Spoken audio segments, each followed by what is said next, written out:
Okay, we're going to continue on here, chapter 12, chemical equilibrium.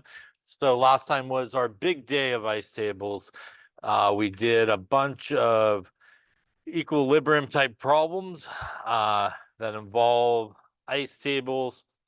Remember that when you do solve these ice tables, it allows you to figure out the equilibrium concentrations or pressures depending on what you are sort of dealing with. Remember that both molarity should be used in the ice table when you're solving it. And again, as we talked about a number of times, atmospheres needs to be kind of used in the ice table as you're solving it. A couple of things that we did, we saw several different ways to solve these problems. We had a kind of perfect square on both sides, which is one way. We also had the quadratic, right, that we could use with some fun math, right? And lastly, we saw that we can make an assumption and assume that x is equal to 0 in our table. Remember that the only place where we can make that assumption is a situation where we have a small value of k. And that is because in our table here, the change part in that case would be relatively small. And that means that most of it's going to stay on the reactant side. So we won't have a really big change occurring.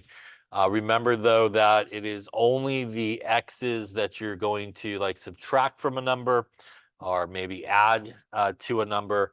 You can't get rid of all the x's. So remember, like, for example, we had 0 up here to start on our product side and maybe like a plus x. You got to keep that x because, again, when you start at 0, anything that you make is significant from where you started. So clearly you can't get rid of it. Otherwise, you wouldn't have much to solve for. We did some quadratic. And as we talked about before, you will get 2x's.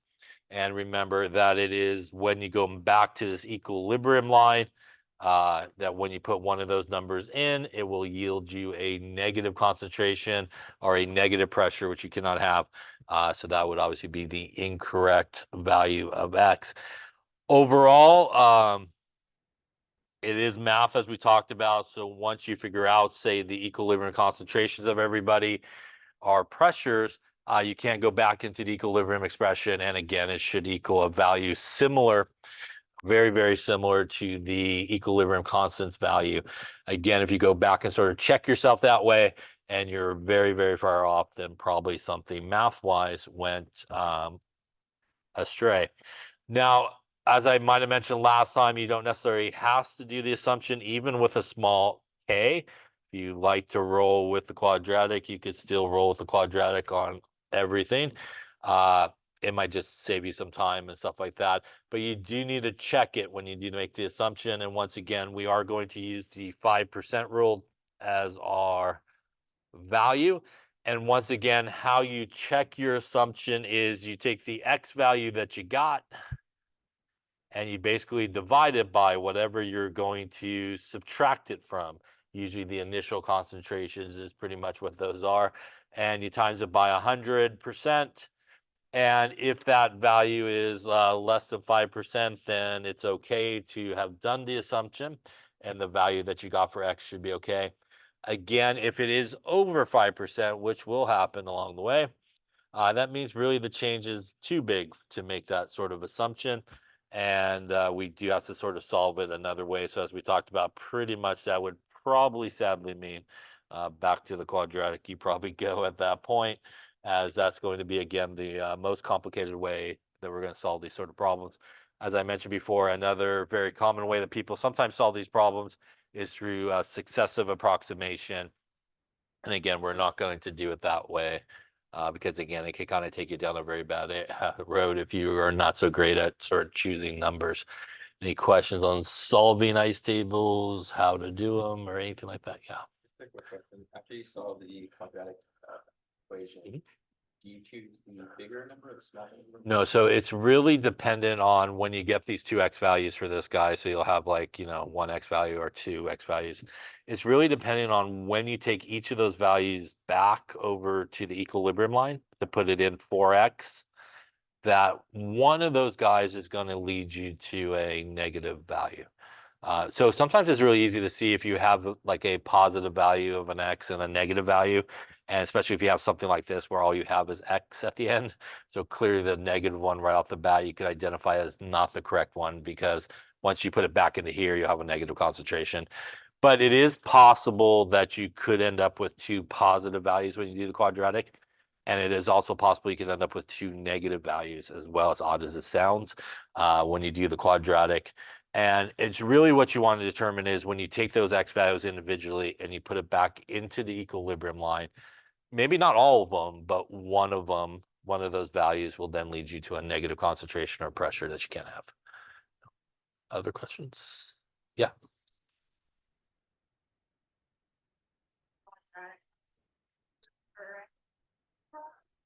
You can.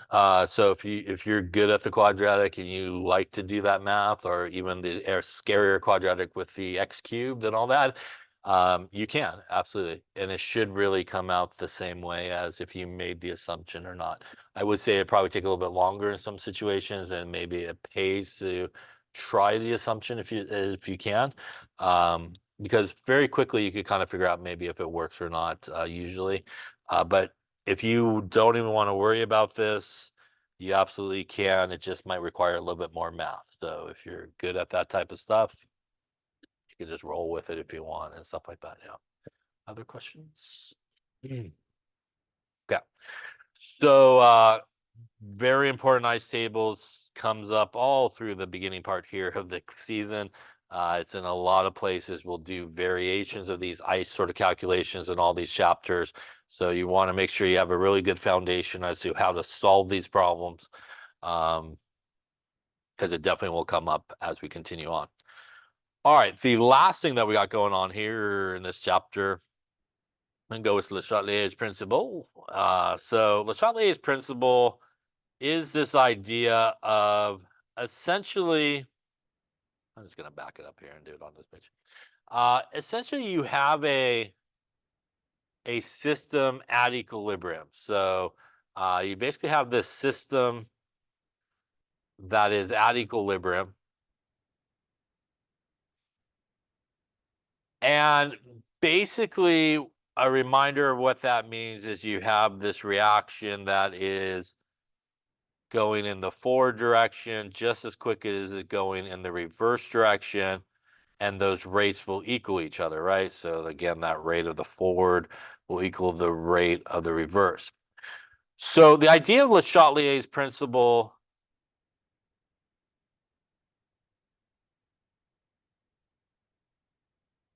is this idea: you have this system that's at equilibrium, which pretty much locks everybody into their concentrations. And then you do something to the system that's at equilibrium to frankly screw up the equilibrium. So you do something to this reaction that's going to screw up the equilibrium. For a scientific description there, screw up the equilibrium is found in all your finer textbooks. So you're going to do something which they mostly call stress the system. So you're going to add some type of stress is going to be added to the system. And what that's going to do is it's going to frankly mess up the equilibrium.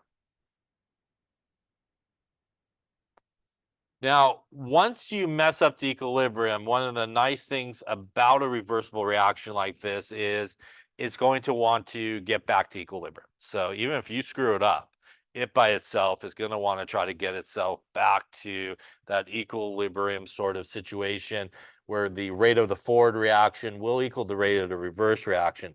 So in order to do that, there's sort of three options that we come across in these type of problems. Is it will either shift to the right, which basically means it needs to make more products.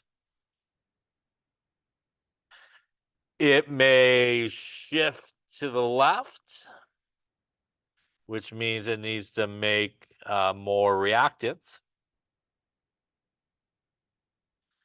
Or the third option, which can occur, is even though you did something to it, there will actually be no overall change that's going to occur. So that's sort of the third option that you can have. Although you did something to screw up this equilibrium, we really won't have any sort of change that occurs. And by either going to the right, going to the left, it will once again be able to achieve equilibrium once again. So that is the idea of Le Chatelier's principle, which is you got this guy at equilibrium, you do something to it, messes up the equilibrium, it then will adjust itself one way or the other to return to this equilibrium position. And by the way, you could keep messing this thing up as much as you want, and it will go one way, then you can make it go the other way, and you could do a lot with it. It is very similar to what we did in part one of that experiment last week, right?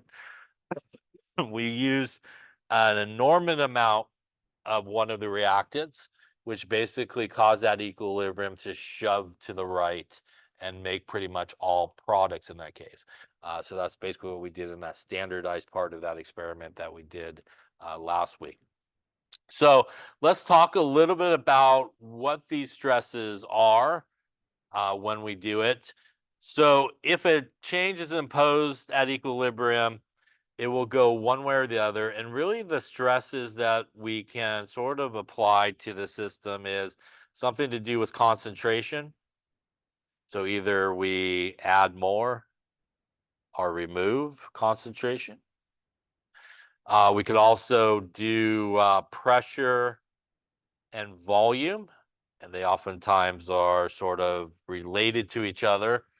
We could either increase the pressure or volume or decrease one of the other. We could also look at temperature, which can also be obviously increased or decreased. And lastly here, we could, look at something like a catalyst, which is something that is added to a reaction to speed up the chemical reaction. So these are all sort of stresses that we could do to a system that's equilibrium, and the system will adjust accordingly based on sort of what we do. So we're going to talk about each of these individually, and then we'll look at some examples. And then I think the lab we're doing today will be more examples of pretty much this deal. All right, so let's take a look first at concentration and sort of see what will happen with concentration. So as I mentioned before, pretty much there's two things that you could do. You could either add more, and when we add more concentration, it will shift away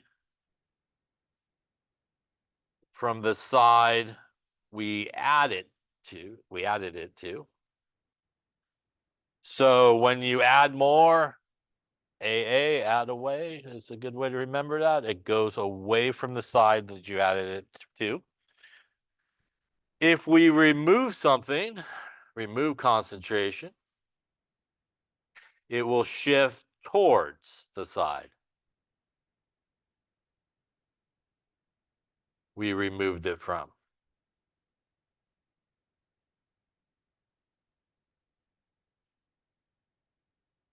So what does this mean? Well, let's talk about a couple of things. Let's talk about some wonderful drawings here. So let's say we had a system that's at equilibrium, also known as stick figures. This is advanced stick figures. They have faces. Not that intro to stick figures. Now let's say the guy on the left here is our reactant. The guy on the right there is our product side. And in this particular case here, if we throw somebody on this side, what's going to happen is we're going to end up with something like this.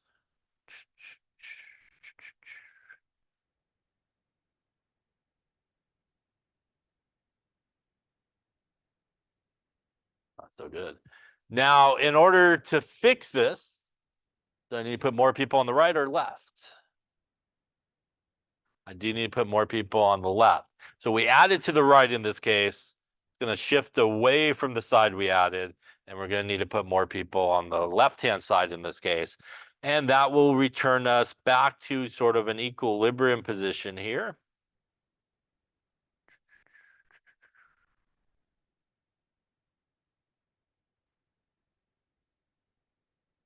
And again, this is equilibrium number 1 and equilibrium position number 2 in this case. Now, if we take the same sort of starting situation here,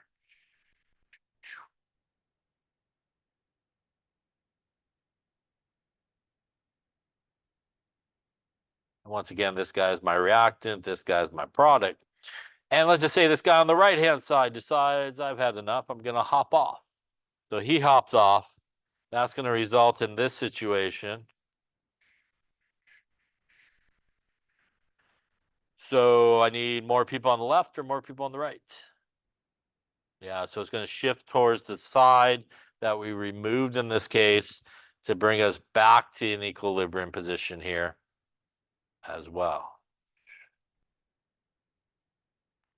There we go. Who said there's no stick figures in chemistry? There we go. So when we add more, it always goes away. And when we remove, it always goes towards. So let's talk about a couple of things. How do I add more of something? That's pretty simple. I just go to the reagent shelf, grab the bottle that has the stuff in it, and I dump it in, right? Now, when we talk about shifting to the left, shifting to the right, in the beaker that you have, there is no really right or left-hand side, right? So we are referring to, obviously, the equation as either it's going to shift to the reactants or the product side in here. Because this is a system at equilibrium, we have everybody in there swimming around together, right? So we had like this equilibrium. That means in here we would have A's and B's and C's and D's basically swimming around in the solution to begin with. So what is happening is we could add something that contains that particular ion maybe into that solution, and that would be like adding more reactants perhaps. Maybe we have a bottle that is something that's on the product side. We could add that in, and we would be like adding more products. How do we remove things from equilibrium? Say that's like a beaker of solution. Do we just reach in and grab it out? That's good. So I won't worry about you later today. So we do not reach into the beaker, right?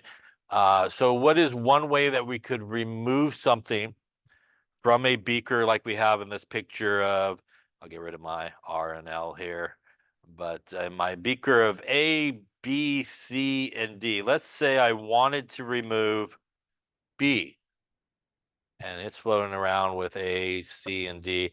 How can I remove B from that solution if it's an ion?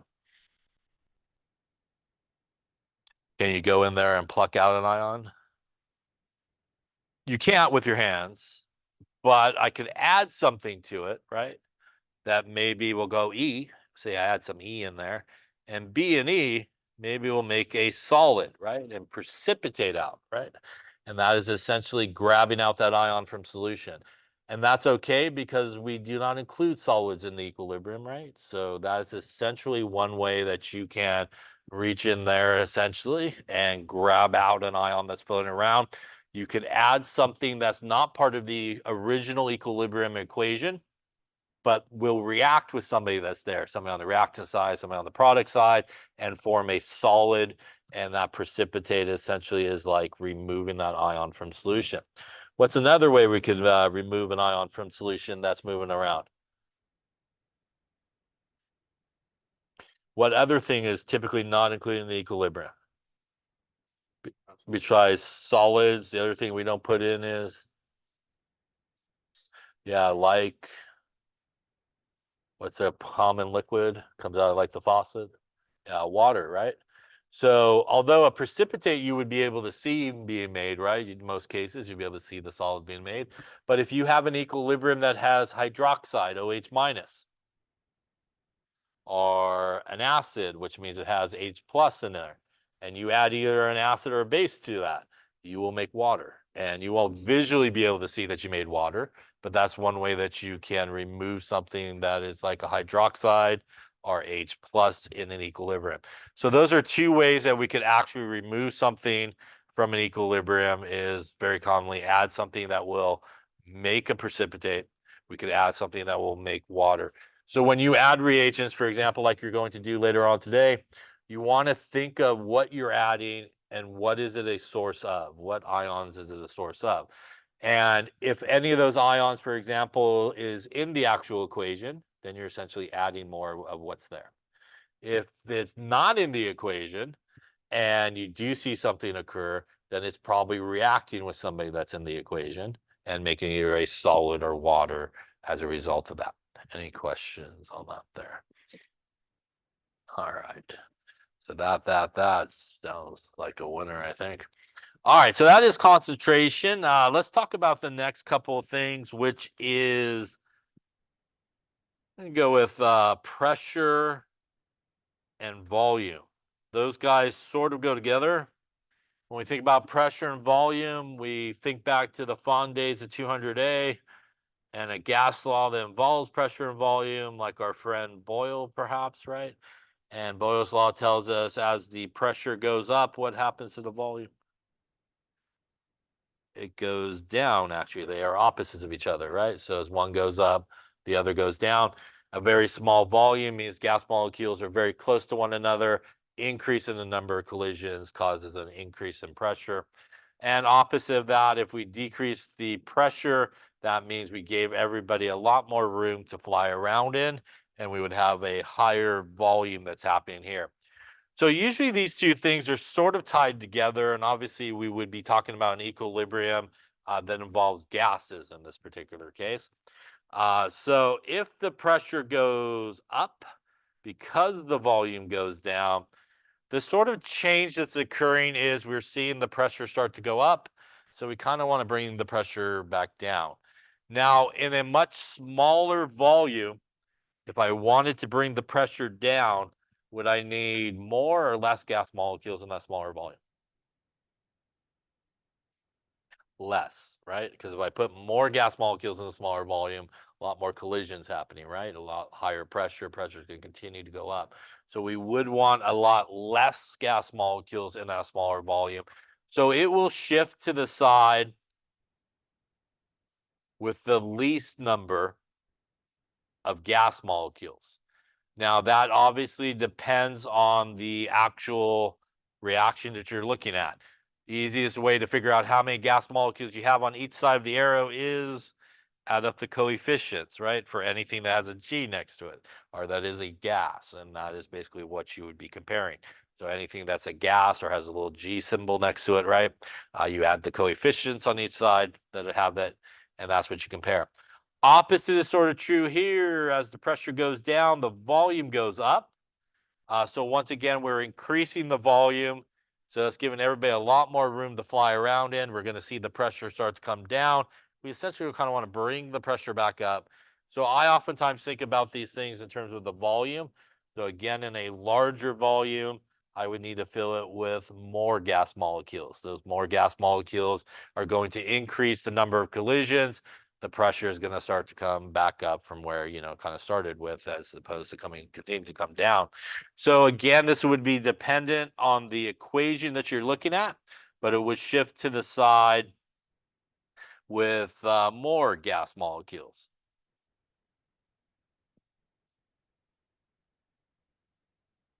So again, I usually think about it in terms of volume as a good way to do that. So for example, if I had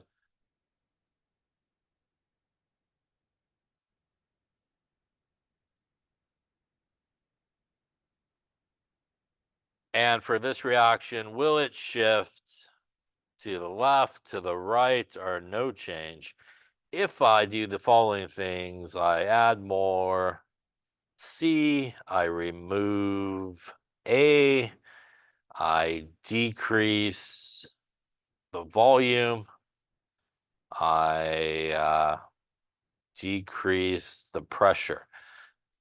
So, and I add more B.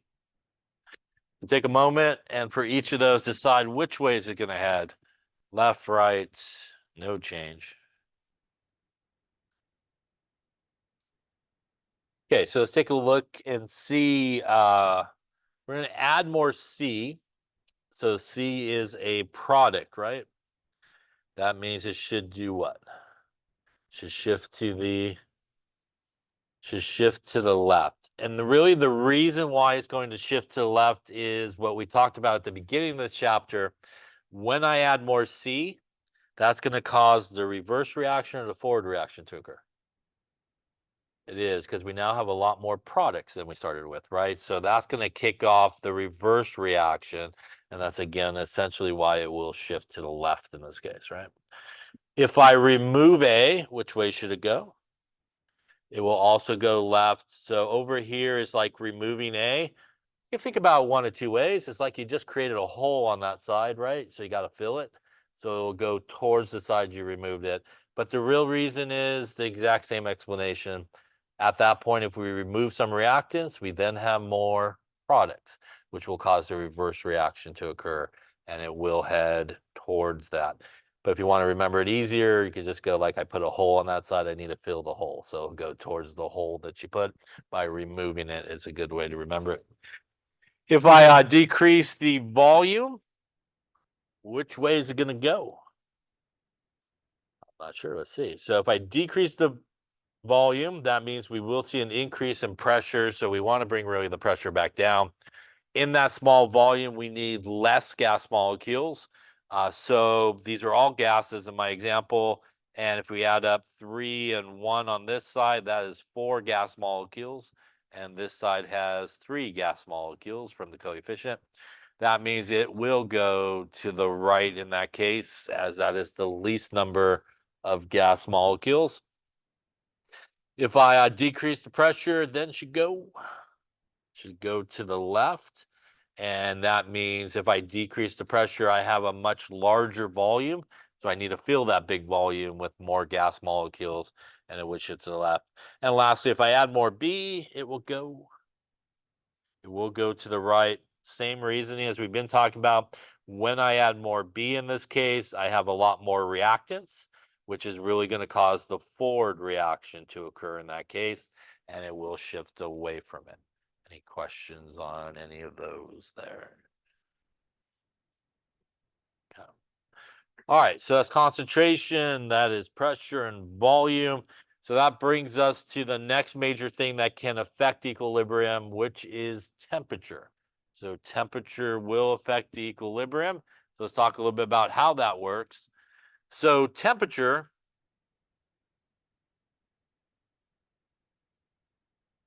the good news is it works the same way as concentration,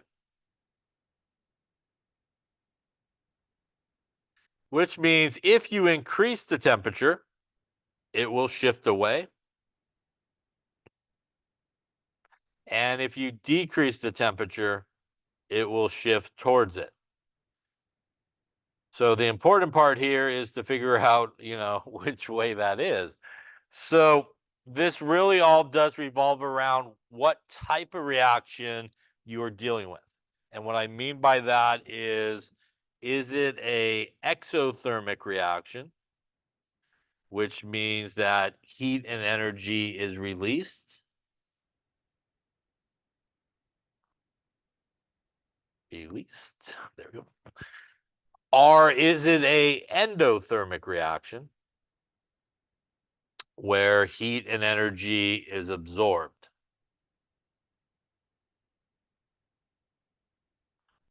Now, when we think about reactions as being either exothermic or endothermic, we sort of think of the heat or energy as being either a reactant or a product. So if the reaction is exothermic, we would have something like this. We would consider the heat or energy to be a product. So it would be a product if it is exothermic. And that basically means that heat and energy is being given off in this reaction. Now, if it's endothermic, it's like it's absorbing energy. So heat and energy is considered a reactant in that situation.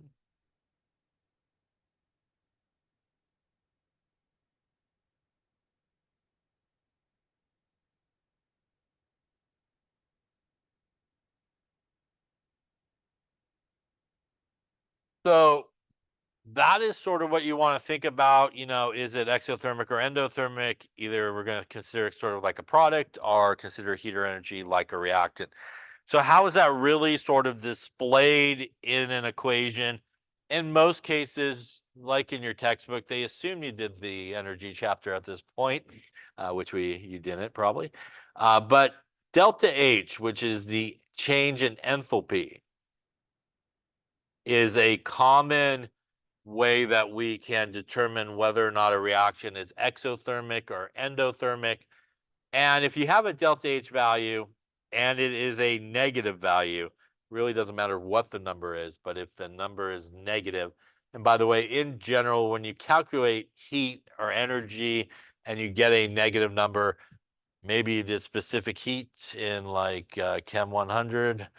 Um, you know, Negative values for energy usually involves exothermic processes where heat and energy is being released. So the actual value that you get is typically negative. And that is opposite for endothermic. The delta H value is typically a positive number.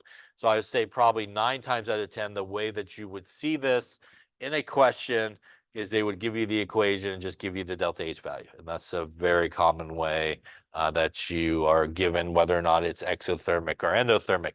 Once again, the actual number, numerical value doesn't really matter. It's really just is it negative or positive. It's important for this application of it.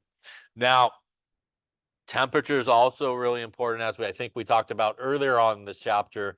Temperature, again, is the only thing, right, that will change the actual value of the equilibrium constant. So as we talked about, if you were comparing a K value at 25 degrees Celsius to a K value at 40 degrees Celsius, these K values, again, would be different values because of the temperature difference that you have. But as we talked about, if you stayed at 25 degrees and did the reaction many different ways, you should always get the same K value, kind of like your experiment we did the other week. We did at the same temperature. Your 3K values should ideally be pretty close to each other.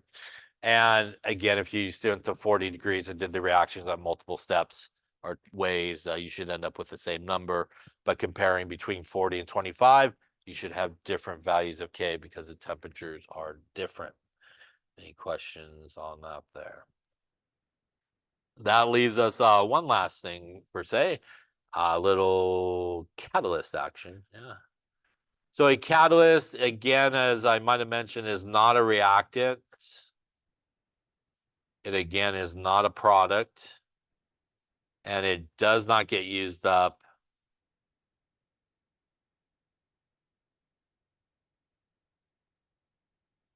in the reaction.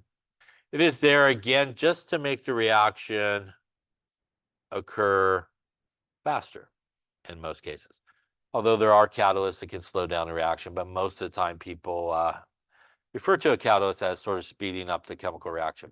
In terms of the equilibrium and Le Chatelier's principle, that's pretty much going to be a no change situation. So that's one of the places where you can actually get a no change to occur. Also, perhaps if you added a noble gas, right? Noble gases are chemically inert. They don't react with other things. So that's also another way you could get a no change. Third way you can get a no change is when we talk about pressure and volume. What happens if I count up my gas molecules on the left and it's 3, and I count up my gas molecules on the right, it's 3? Is there a higher or lower side? There's not. Tie goes to the runner there, right? So there is no change in that situation. So that's another way that you can sort of get a no change to occur. If you are looking at that pressure volume relationship and you look at the equation, it got the same number of gas molecules on each side. There is no higher or lower side. So that's a sort of a third way that you can get a no change to occur. Any questions on any of that Le Chatelier's principle? Let's take a look at some examples maybe that you have here, I think. This is sort of the stuff we talked about, so I'll just kind of scroll through it. Talked about that. All right, so let's just take a look at this one. I'm just going to make up some stuff, probably different than what you have on there. So let's say we have this reaction, and why not? Let's go with a delta H that's negative 457. Clearly nowhere near the right number, just making it up. All right, so I want to know, we're going to shift to the right, to the left, or no change if I do the following things. Let's go with decrease the volume. I increase the temperature. I add more H2. I remove some NH3. I decrease the pressure. I decrease the temperature. I let's add some N2 and I add a catalyst. All right, so for each of these, we'll go to the right, we'll go to the left, or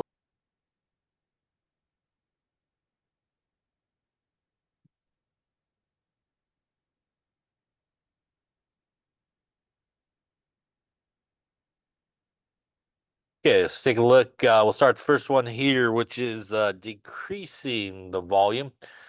So we're going to decrease the volume, which really will mean the pressure will go up. But really the volume is what we want to think about.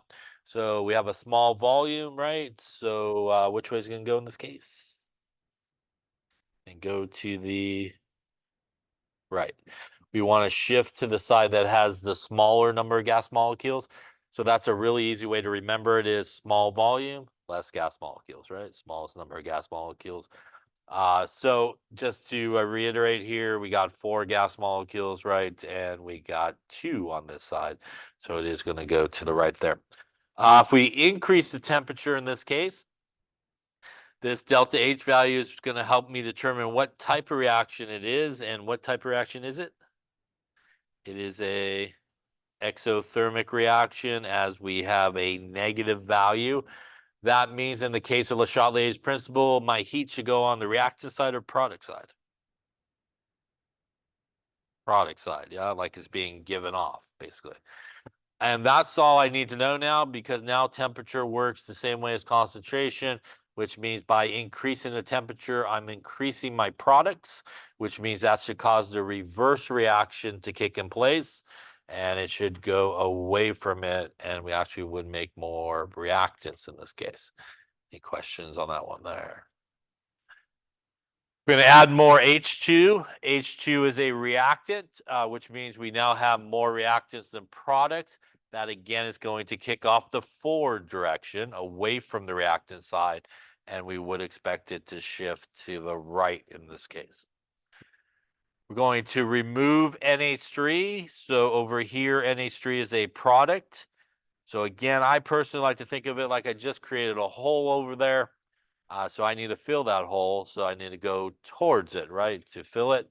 And it would go to the right. But once again, really what's happening here is we now have more reactants than products. So that will kick off the forward direction, basically, in this reaction. Decreasing the pressure. So if I decrease the pressure, that usually only occurs when we increase the volume. So we have a much larger volume. So as we talked about with a small volume, in a larger volume, big volume, more gas molecules to fill it. So large molecules, and that would be to the left in this case. So it should head in that direction. We're going to decrease the temperature. So we already know that it is a product side. So that would be like removing the temperature, once again, causing like a hole on that side. And that would cause it to shift towards the side that we removed it from and go to the right. Going to add some N2. N2 is a reactant, which means that will kick off the forward reaction and it will head away from where we added it. And lastly here, adding a catalyst will cause no change to occur. I'll just get there quicker, but no real shift is going to occur. Any questions on any of those? Yeah.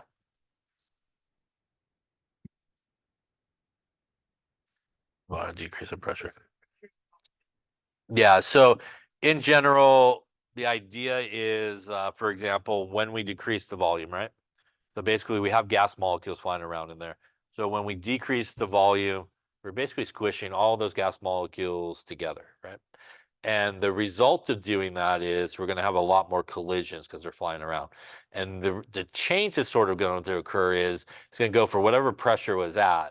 So you're going to start to see an increase in the pressure is going to happen as a result of that.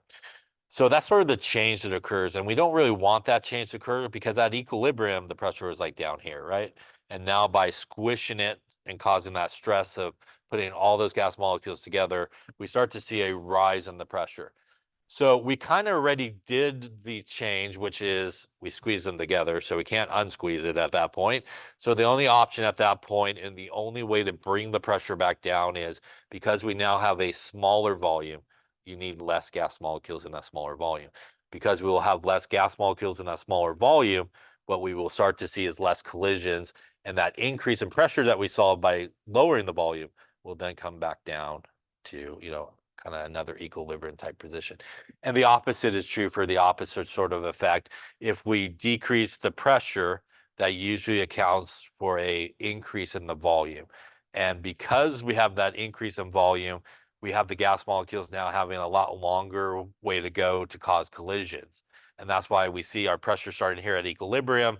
We increase the volume, we start to see a drop in the pressure because it's taking longer for collisions to occur. So again, we're not going to change the volume at that point because that's what we already did. So the only way to fix it is we got to throw more people into that bigger area. And with more people or gas molecules into that bigger area, it's going to cause an increase in the amount of collisions. The result of that increase in collisions, because there's more gas molecules flying around, we'll start to see that pressure come back up. And so that's the idea with it.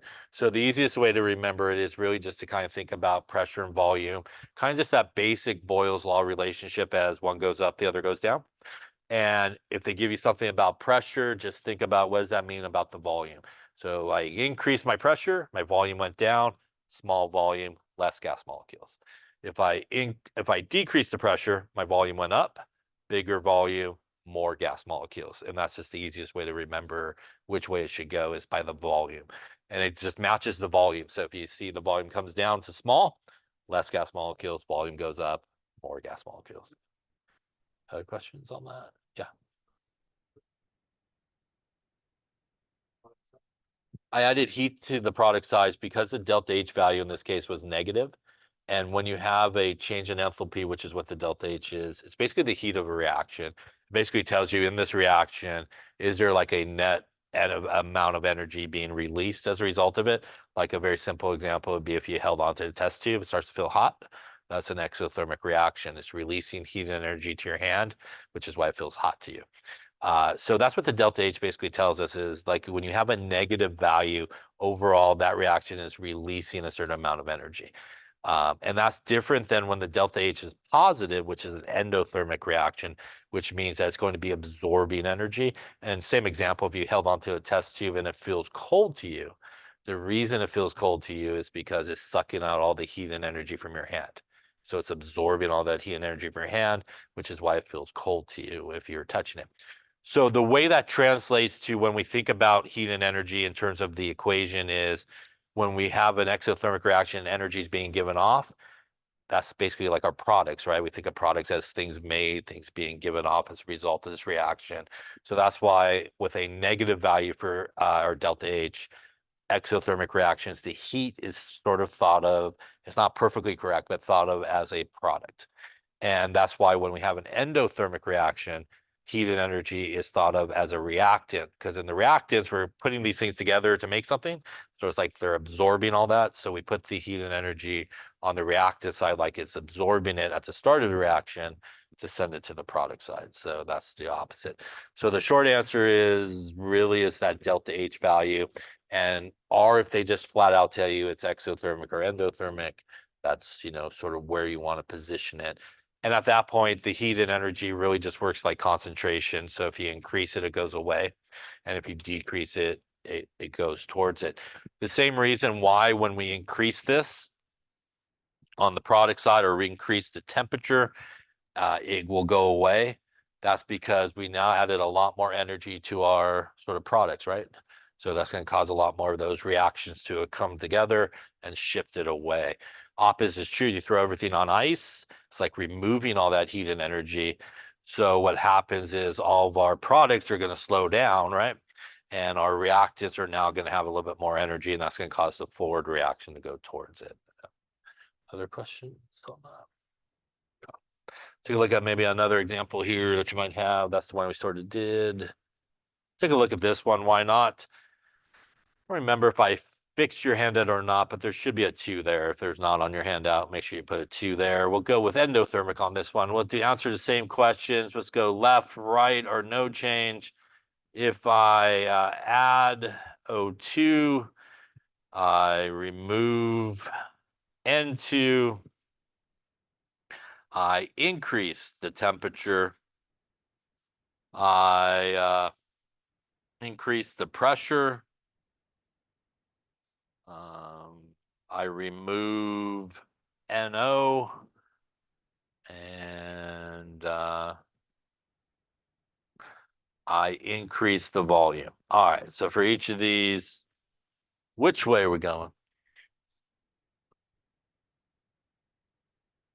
Add some more O2, so that is a reactant, right?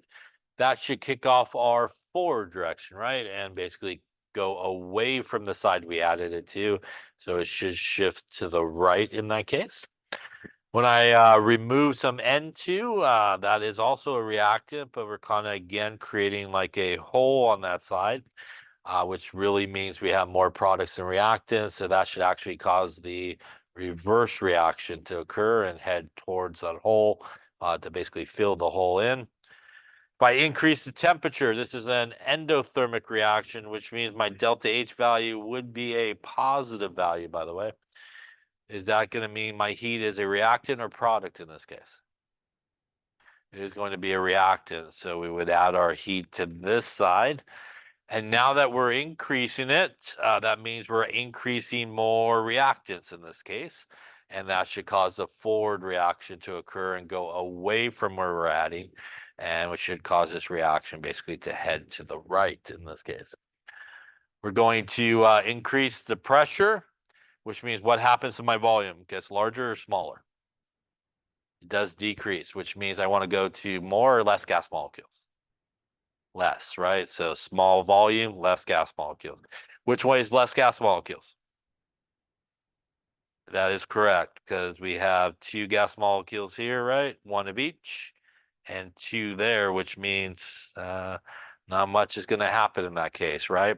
So that is a tie there. There is no more or less in that case. So again, it would be a no change situation. If I remove NO, it will go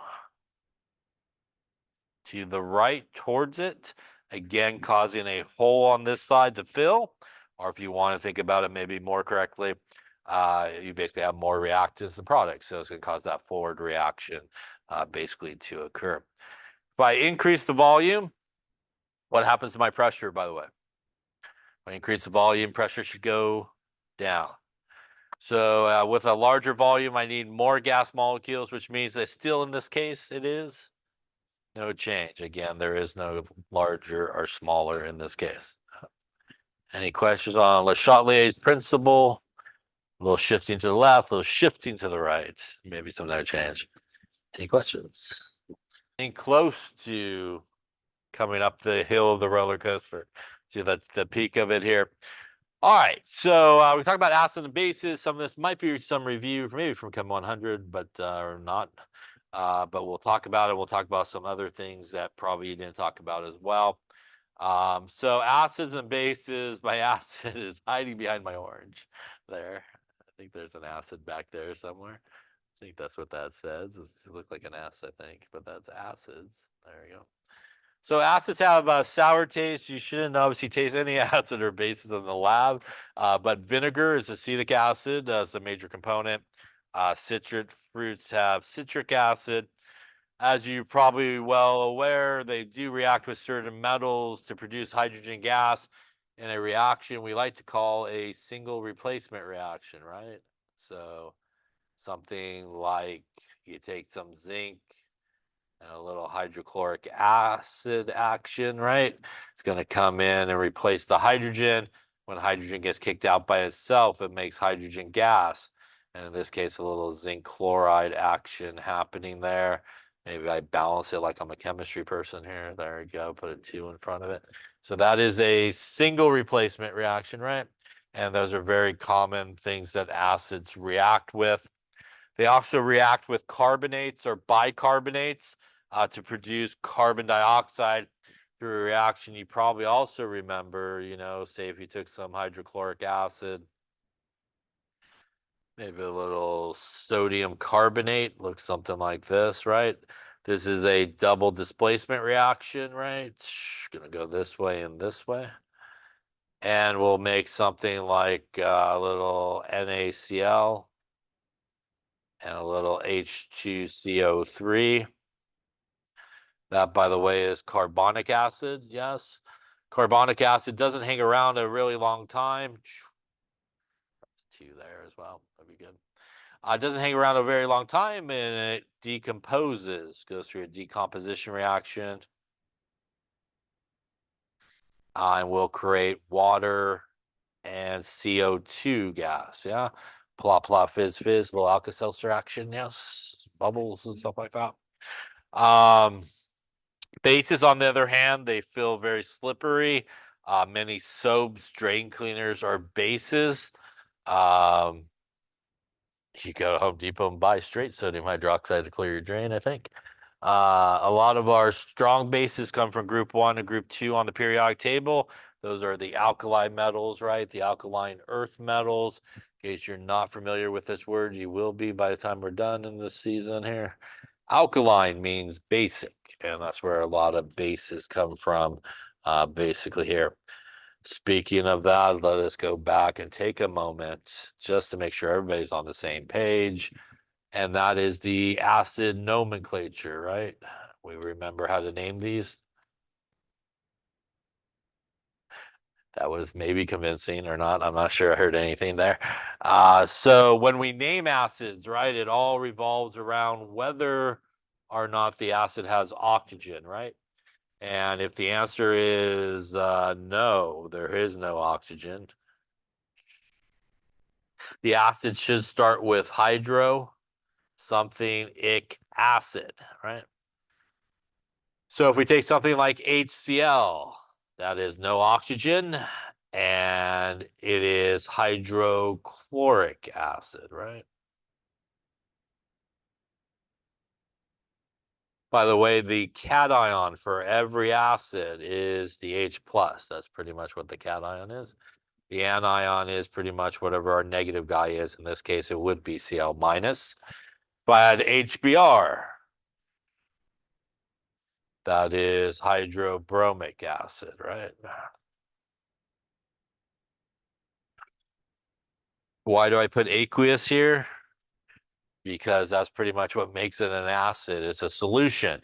It allows the H plus to come off and be floating around in the liquid part, as we'll talk about, and that's what makes something a acid, and that's why we call it hydrochloric acid rather than if we had HCl, that's a gas, that would be hydrogen chloride gas, yeah? And again, the aqueous is what makes it an acid. So typically we do write the aqueous symbol next to our acids to indicate that we're talking about the acid and not something like that gas or something like that. If your acid does have oxygen, like yes to the oxygen, then it has everybody's favorite thing in it, which is a polyatomic ion, right? Oh, flashback bad day. Polyatomic ions, as you remember, ends in 1 of 2 ways. 8 or ite. Yeah. So if you do have acid, and if you do have acid, I suppose, and it does contain oxygen, and your polyatomic ion ends in 8, then your acid should be something ic acid, right?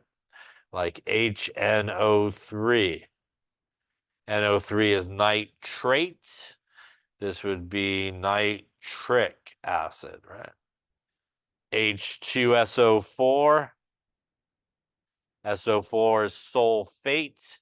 This would be sulfuric acid. Yeah. If your polyatomic ion ends in ite, your acid is something OUS acid. So if you had something like HNO2, that is nitrite, that would be nitrous acid. Yeah.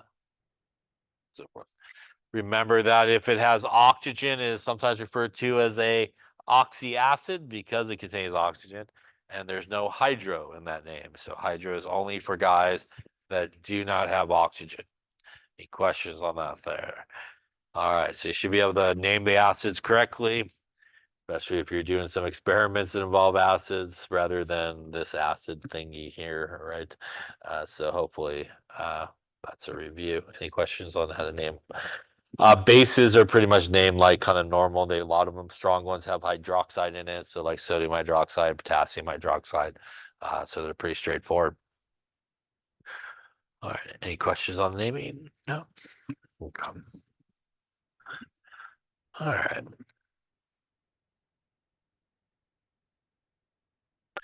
So let's talk about the definition of an acid. And one of the earliest sort of works on acid and bases was done by a guy named Arrhenius. He did works with kinetics. Perhaps you remember the Arrhenius equation. He did a lot of work with electrolytes. And a reminder that electrolytes are things that when they go for a swim, right, they break apart into ions. They conduct electricity. We have strong electrolytes, which 100% break apart. They do not stay together as any whole units. All you have in the solution is just ions floating around. They conduct electricity really well, like the light bulb shines very, very brightly. We also have weak electrolytes, which do break apart a little bit, produces a little bit of ions, but mainly stay together as whole units, like HF and stuff like that. So Arrhenius defined an acid as something that's able to produce H plus or H3O plus in solution. And basically what that means and what we're talking about in this situation is the ability to produce free floating, like H plus, not attached to anything, just kind of freely floating around. And one of the really important things about acid chemistry is when we're dealing with acid and base chemistry, H plus and H3O plus, which is the hydronium ion, by the way. Hydronium ion. They are used interchangeably. So you can use H plus or H3O plus interchangeably in acid-base chemistry. You can use it in the equations, either one. You can use it in the formulas with either one. I personally, because it's just what's in my head, I use H plus pretty much most of the time. So anywhere I write H plus, you could basically put H3O plus in its place. I will say books use H3O plus a lot of times, so it is exactly the same thing. It basically represents the acid part of the solution, that H plus or H3O plus. The real reason why you might see H plus versus H3O plus really has to do with how you write the reaction for what's going on. So for example, what we're looking at here is hydrochloric acid dissolving in water. Because they put water in the equation, he's going to send an H plus over there and you will get H3O plus is going to be produced. You can also write this reaction of hydrochloric acid just basically dissociating in water by just simply writing HCl goes to H plus and Cl minus. So same thing, I didn't include water in that equation, so I end up with H plus. They included water, they end up with H3O plus. So again, you'll see basically that change. Very common for acids that people don't include the water to kind of show it breaking apart and dissociating. But if you want to and get H3O plus, it's perfectly fine. It's all good. But again, I personally probably won't do it that way, just so you know. But you can change it out. He did define a base as something that's able to produce hydroxide, OH minus in solution. And that's also the same idea here. Something that's able to, when it goes for a swim, basically produce free floating OH minus in solution. As we'll talk about in this chapter, the amount of free floating H plus you got in there versus the amount of free floating OH minus will help you determine whether or not that solution is acidic, basic, or neutral, depending on how much of the stuff is floating around. So you could think of the OH minus as sort of the basic part of the solution. And that's why something like ammonia here is actually a weak base, because it kind of needs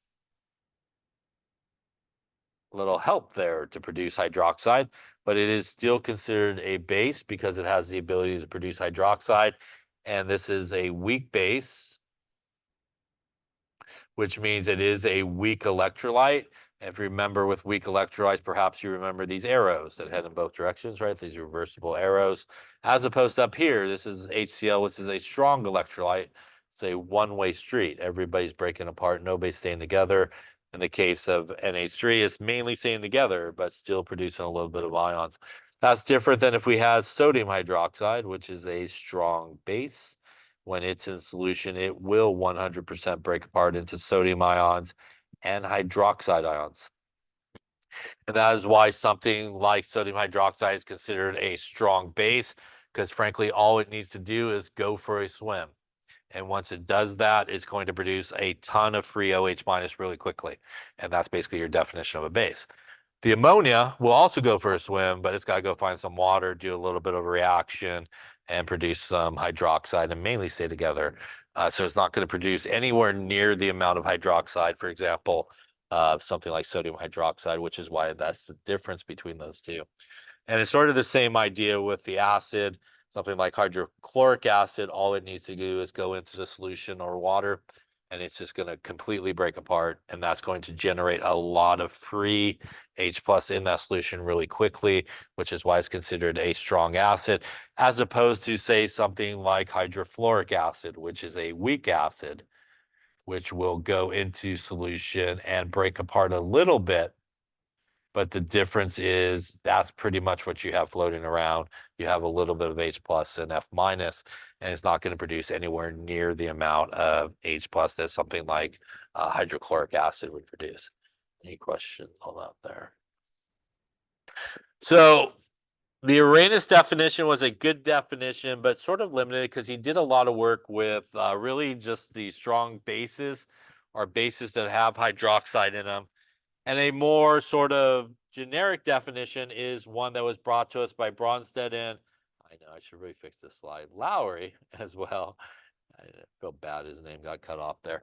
But the Bronsted-Lowry definition of an acid and base, a Bronsted-Lowry acid is a proton donor, which means it is something that will give away an H plus. And a Bronsted-Lowry base is something that is a proton acceptor. So here comes the third word of the day, which is proton. A proton is an H plus, yeah. And that is because hydrogen has one proton, right? How many electrons? One. How many neutrons does hydrogen have? Zero. So hydrogen only has a proton and an electron. The only way that you become positive is to lose an electron, right? Which leaves it a proton left, yeah? So it's also sometimes referred to in acid-base chemistry when you see H plus as a proton, and that is the reason why that is. So the Bronsted-Lowry definition we can actually see here with this example. And in this particular case, our NH3 is our base. Water in this case is going to be our acid. The water's going to send an H plus over to the NH3. The result of that is our NH3 will then become NH4 plus, because remember that it did not just gain a hydrogen, but it gained the plus as well. So the charge is important. So if something is neutral and has no charge and you throw in an extra proton and now has more positives than negatives, right? So it becomes one more positive. Just when you lose a proton, like our water did, it becomes one more negative, right? Because it lost the positive guys, so the charge does change. So when water loses its H plus, it becomes hydroxide, which is OH minus. The consequence of the Bronsted-Lowry definition of an acid and base is it actually creates partners on the other side of the arrow. So our base over here creates this partner on this side, which is known as the conjugate acid. Now, our acid on the left-hand side also creates a partner on the right-hand side, and it is known as the conjugate base. What is the difference between a base and its conjugate acid, or an acid and its conjugate base? The absolute only difference that you could have is basically what just happened here. So what just happened in this thing? It transferred a 1H plus. So it can only be a difference of 1H plus in order for these things to be conjugate acid base pairs. As you go from the base to the acid, it has one more H plus. And as you go from the acid to the base, it has one less H plus, right? So that's really important to remember. In order for those things to be acid conjugate base pairs, that can be the only difference between those two. So if you see anything that is more than an H plus difference, they are not related to each other. They're not considered pairs. Just for reference point here, reactant side, left-hand side of the arrow is where you find just your regular acid and bases. Product side of the arrow is typically where you find your conjugate acids and conjugate bases. So that is sort of the relationship between those two. Any questions on that there? All right, I think it's a good place to lay it up there. I feel like we got